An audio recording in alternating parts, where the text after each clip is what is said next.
2025. aasta mai esimesed päevad tulid miljonitele inimestele üle maailma šokina. Elemendid ei säästa ei megalinnu ega külasid. Rahe, lumi, tornaadod, liivatormid, kõik see juhtus vaid mõne päevaga. Mis toimub ilmaga ja mis inimkonnal kliimakriisist ülesaamiseks puudu jääb?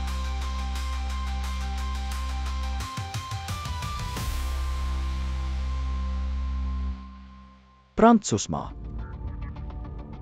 3. mail Prantsusmaad tabas rahetorm koos tugeva vihma ja tuulega. Mõnes kohas olid raheterad kuni 4 sentimeetri suurused. Kuigi sündmus kestis vaid paar minutit, ta põhjustas Ile-de-France'i piirkonna mõnedes osades transpordihäireid. Pariisis Parc Montsouris registreeriti 90 kilomeetrit tunnis puhuvat tuuleil ja temperatuur langes kõigest mõne minutiga 27 soojakraadilt 15 kraadile Celsiuse järgi. Üleujutuse tõttu linna tänavatele kuhjusid prügihunnikud ja mitu metroojaama ajutiselt suleti. Torm põhjustas Pariisi Charles de Gaulle'i rahvusvahelises lennujaamas arvukalt lendude hilinemisi ja tühistamisi. Nii võimsa tormi põhjustas eelmisel päeval täheldatud ebatavaliselt kuum ilm. Termomeetri näidud lähenesid 30 kraadile Celsiuse järgi, mis on selle aastaaja normist oluliselt kõrgem. Kuigi ilmaennustajad hoiatasid nendel päevadel ebasoodsate ilmastikutingimuste eest, tuli katastroofi tegelik ulatus üllatusena. Pariisi elanikud, kes olid harjunud kevadvihmadega, polnud nii võimsaks looduslöögiks valmis. Üks neist ütles, kui arvate, et olete linnas turvalises kohas, siis piisab veerand tunnist, et kõik pea peale pöörataks. Venemaa. Kesk-Venemaad maikuus tabas ebatavaliselt tugev lumesadu. Eriti rängalt sai kannatada Moskva piirkond. 1. mail Moskvas sai purustatud 116-aastane päevase sademete rekordit. Ja 2. mai ööl sadas maha kuni 20 sentimeetrit lund. Märja lume raskusele vastu pidamata hakkasid juba lehtedega kaetud puud massiliselt langema. Nad blokeerisid raudteerööpad, mis omakorda põhjustasid 60 elektrirongi ja mitme pikamaarongide mitmetunnise hilinemise. Samuti said kahjustada 100 autod, elektriliinid rebenesid ja üle 4000 alajaama jäi elektrita. Üle 800 asula jäi elektrita. Taastamistöid tegi keeruliseks vajadus mitte ainult parandada katkestusi, vaid ka ehitada uusi elektriliine.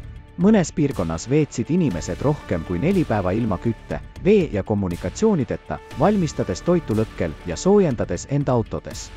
6. mail Altai vabariiki läbis nendele piirkondadele haruldane tornaado. Kohalikud elanikud olid toimuvast šokeeritud, kui Jogatši külas hakkas otse nende majade katuste kohale tekkima lehter. Seejärel liikus tornaado metsa poole, kus ta niitis maha sadu puid.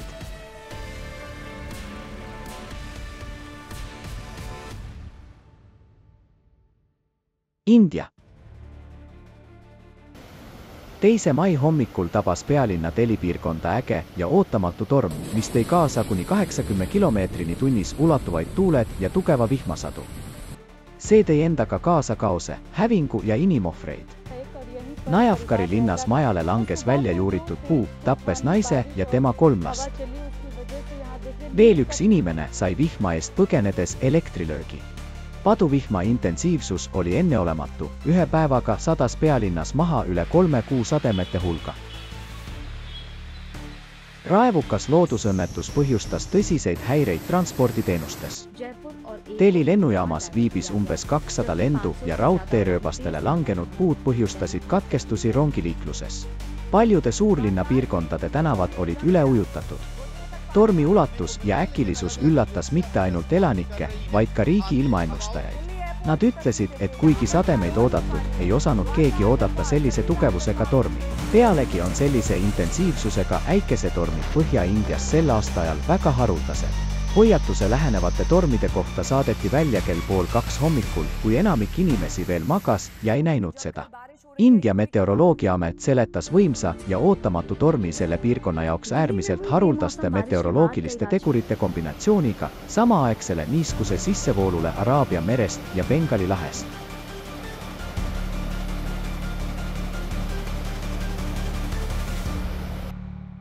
Afganistan. 2. mail paduvihmad põhjustasid Afganistani Badakhshani provintsis äkilisi üleujutusi ja maalihkeid. Katastroof hävitas umbes 170 maja, kahjustas teid ja veevarustussüsteemi, jättes inimesi joogiveeta. Võimsad ojad kandsid minema autosid, uhtusid minema sadu hektareid põllumajandusmaid ja aedu, hävitades saaki. Hukkus umbes 300 veist. Kohaliku elaniku sõnul inimestele jäid alles vaid seljas olevad riided. Üleujutus blokeeris tee, mis ühendab provintsi pealinna Faisabadi Baharaki ringkonnaga. Vähemalt 2 inimest hukkus ja veel 3 said vigastada. USA.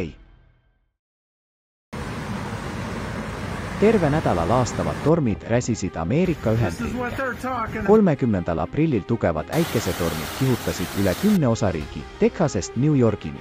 Oklahomas suleti möllavate elementide tõttu maanteed. Tugev vihmasadu põhjustas äkilisi üleujutusi. Vevoka linnas ulatus jõgede ja ojade veetase sildadeni ning mässavad ojad rebisid juurtega välja suuri tammepuid. Sellist üleujutust pole siin juba aastaid nähtud. Lautoni linna mitmeid piirkondi evakueeriti. Üleujutused nõudsid 2 inimese elu.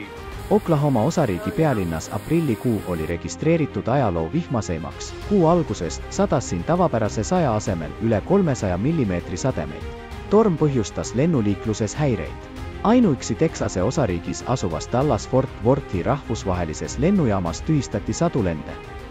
2. mail üle 60 miili tunnis puhunud tuuled ja kuni 2,5 tolli suurune rahe tekitasid Mississippis, Alabamas, Tennessees ja Kentuckis kahju. Georgia osariigis hoone katuse osalise kokkuvarisemise tagajärjel sai vigastada 4 inimest. Ja Louisiana osariigis, mitte kaugel New Orleansist, tornaado läbis elamurajoone. 5. mail juhtus Texase osariigis Branhami kogukonnas tragöödia. 10-aastane tüdruk koolist koju naastes hukkus üleujutuse tagajärjel. Kahjuks ei õnnestunud teda päästa. Ja Colleyville linnas välk põhjustas tulekahju elumajas, millest sai vigastada 3 inimest. 6. mail Texase ja Louisiana osariikides sadas suurt rahet, mille terad olid kohati kuni 3 tolli suurused. Texase põhjaosas maapiirkonnas tugevad tuuled kahjustasid tuulikuid ja lähedal asuvat lennujaama. Meteoroloogid selgitavad sellist pikka ja hävitavat halba ilma erilise atmosfäärinähtusega, kui 2 madalrõhuala vahele jääb kõrgrõhuala. See takistab ilmastikusüsteemide edasiliikumist, mis viib pikaajaliste tormideni. Selliseid atmosfäärilõkse kevadel esineb, kuid meteoroloogide sõnul mai alguses nii võimsad episoodid on äärmiselt haruldane ja ohtlik nähtus.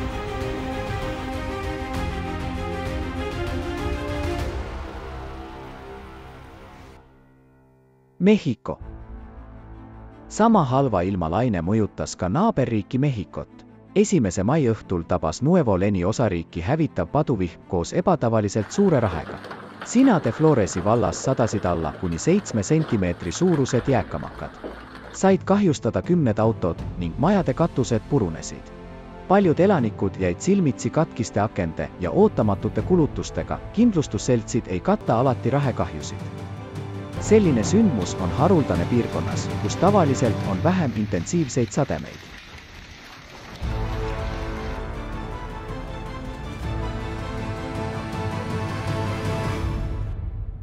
Lähis-Ida. 30. aprillil registreeriti haruldane ja ulatuslik meteoroloogiline sündmus. Ulatuslik tolmutorm Lähis-Idas mattis enda alla 9 riiki. Lõunast tulev kuum õhk tõstis temperatuuri 8–12 kraadi võrra normist kõrgemale ja 70 kilomeetrini tunnis ulatuvad tuuleiilid tekitasid hiiglaslikke tolmupilvi. See omakorda põhjustas liiklushäireid ja seadis ohtu inimeste tervise. 4. mail tormisüsteem põhjustas Jordaanias samuti ohtlikke ilmastikutingimusi, kusjuures vihm, äikesetormid ja tolm halvendasid nähtavust ning põhjustasid madalates piirkondades äkilisi üleujutusi. Petras, mis on üks riigi peamisi turismi vaatamisväärsusi, on paduvihmad üle ujutanud osa arheoloogilisest kompleksist, sundides võimud evakueerima enam kui 1700 külastajat. Šubaki piirkonnas hukkusid üleujutuses ema ja poeg, kes olid Belgiast pärit turistid. Samal päeval Kuveiti tabasid tugevad tuuled ja tihe tolmutorm, mis sundis ajutiselt sulgema lennujaamad ja sadamad. Üle 100 kilomeetri tunnis ulatuvad tuuleilid vähendasid nähtavust mõnes piirkonnas nullini. 5. mail tabas Bagdadi ja selle ümbrust võimas liivatorm, mis kattis Iraagi pealinna paksu tolmu ja prahikihiga. Nähtavus linnas oli järsult langenud, mõnes kohas kuni 1 kilomeetrini. Saudi Araabia keskosas oli registreeritud haruldane loodusnähtus, tolmusein, paks loor, mis varjab täielikult silmapiiri. Eksperdi sõnul ta tekkis mikrorebendi tagajärjel, kui maapinda tabas võimas allapoole suunatud õhuvool ning tõstis õhku suure hulga tolmu ja liiva. Tolmuseina kõrgus võib mõnel juhul ületada 2 kilomeetrit. Hiina. Maipühade ajal üle Hiina pühkis äärmiselt tugevate konvektiivtormide laine. 3. mail Gansu provintsis asuvat rahvarohket kuurortlinna Dunhuangi tabas võimas liivatorm, mille maksimaalne tuulekiirus ületas mõnes piirkonnas 32 meetrit sekundis. Nähtavus oli sel ajal alla 500 meetri. Seetõttu turismipiirkondadesse jäi kinni umbes 10 000 turisti. Väärib märkimist ka see, et Dunhuangi ümbritsevad arvukad kõrbed, seega pole liivatormid linnas haruldased. Kohalikud elanikud usuvad aga, et seekord nähtus oli tavapärasest palju võimsam. Sichuani provintsis elemendid möllasid 4. ja 5. mai öösel. Ainuüksi Yangtze jõe vesikonnas sel ööl registreeriti üle 30 000 välgulööki. Chengdu linnas tuule kiirus mõnes kohas ulatus 28 meetrini sekundis. Sotsiaalmeedias paljud pealtnägijad kirjeldasid seda, kui hull tuul oli olnud. Varikatused, reklaamtahvlid ja elektritõukerattad olid löödud maha, tuul puhus igalt poolt asju minema ja rebis seintelt välised kliimaseadmete plokid maha. 4. mail Guizhou provintsis Yachi jõel juhtus tragöödia.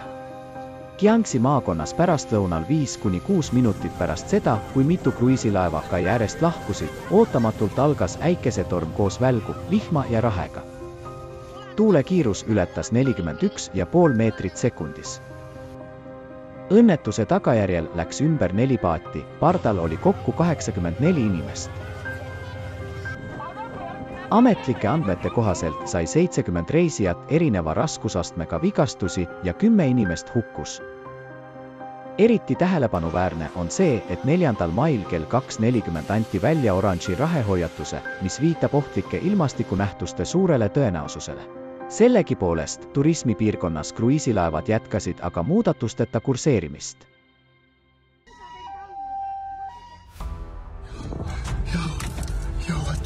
Kataklüsmid muutuvad äkilisemateks, ettearvamatumateks ja hävitavamateks. Keegi meist enam pole ohutuses. Mõned inimesed ei näe reaalsust, sest ta pole neid veel puudutanud. Kuid möödub natuke aega ja kõik tunnevad endal tagajärgi. Hea uudis on see, et üha rohkem inimesi üle maailma hakkab tõde nägema ja asju õigete nimedega nimetama. Inimene, kes lõpetab enesepettuse, hakkab sügavamalt mõtlema, esitab küsimusi, kuidas me selleni jõudsime, miks vaikisime, miks varem ei tegutsenud. Loomulikult see arusaam ei jõua kõigile korraga. Me oleme erinevad. Mõnel inimesel on lihtsa tõe mõistmiseks vaja rohkem aega, teised aga saavad sellest kiiremini aru. Kuid kahjuks kliima aitab meil kõigil seda mõista. Küsimus on vaid selles, kas meil jääb piisavalt aega ohu ulatuse mõistmiseks ja asjakohaselt reageerimiseks. Meie tulevik otseselt sõltub sellest.